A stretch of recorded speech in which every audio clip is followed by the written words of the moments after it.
the goal of Skexeo to actually find planets similar to the Earth that could have life on them.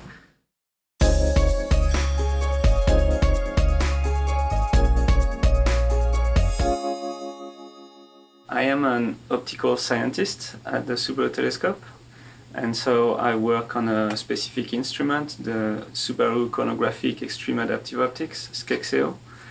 And so I'm in charge of doing a lot of the hardware, the upgrades, the maintenance of the instrument, and also some of the software, so to control the cameras and the displays and things like that.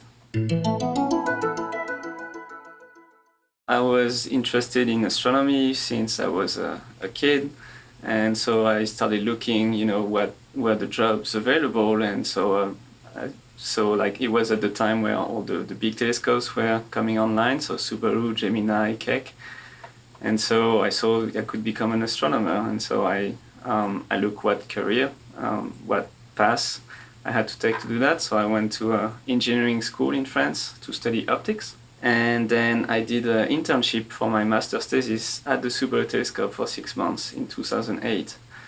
And so after that, I did a PhD, again in optics in France. And then I worked at NASA for 2.5 years in California. And then I came back here at Subaru to work again with Olivier Julien on the Skexeo instrument.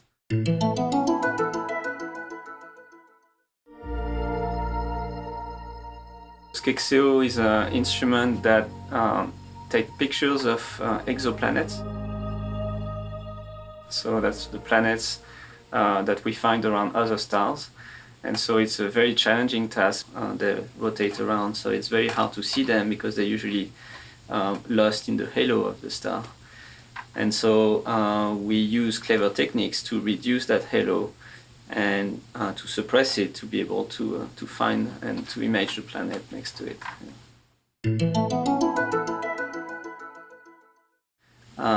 We always try to add new functionalities to the instrument, to try to look at different objects in the sky. The space is very small, so that's a very challenging part of my job. And you can see on that image, the inside of the instrument is very crowded. There's a lot of things, so yeah.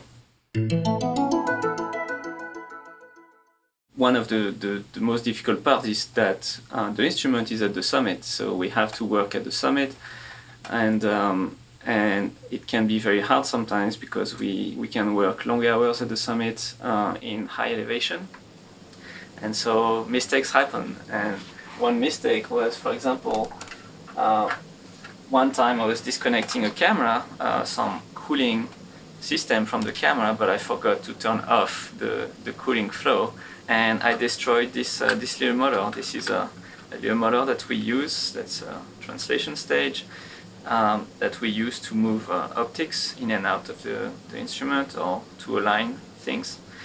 And yeah, that's a very expensive mistake. This is 200,000 yen, so... but that's okay, we had spares, but yeah, that's one of the difficult parts. Yeah, working at the high elevation, sometimes you just make mistakes because it's really hard. Yeah. The most basic item is just this. So inside the instrument, when we build it, we use these machine screws, and so you need these tools. So this is a Allen wrench, and this is a ball driver, and you need that to tighten these screws and to add new things inside the instrument. So that's really the most basic tools I use. But also like this one, this is a caliper. This is used to measure very precisely distances between like the thickness of something, or you can use this side to measure also. So yeah, I just love this tool, it's so precise. Oof, that's a very tough question. I hope so, otherwise we would be very alone in the universe. Yeah, we really hope to be able to find life outside of the Earth. That would be really cool. Oh well, we're gonna look for water. That's the main thing. Water, oxygen. We only know life on Earth, so we will look for conditions that are similar to what we have here.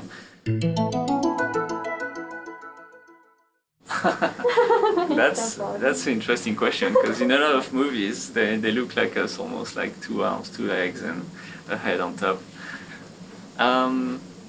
It's really hard to tell. Maybe if the planet's conditions are a little different, then they might look different. You know, if it's a water world, then they would look like fishes, maybe, or octopuses or something like that. But if you have dry land, maybe if the gravity is stronger, then they would look different. It's really hard to tell. So people think about this, but I can't really tell.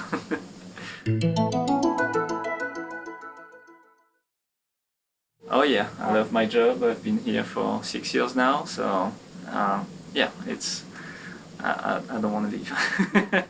There's so much more to do on the instrument, and it's a very unique instrument, so it would be hard to do that anywhere else. Yeah. It can be hard to find something that you like, but once you find it, you have to try to pursue it and see if you can have a job like doing it, and otherwise you just do it as a hobby also. You know, there's a lot of people doing astronomy as a hobby, so, and hopefully there will be people helping you to achieve your goals.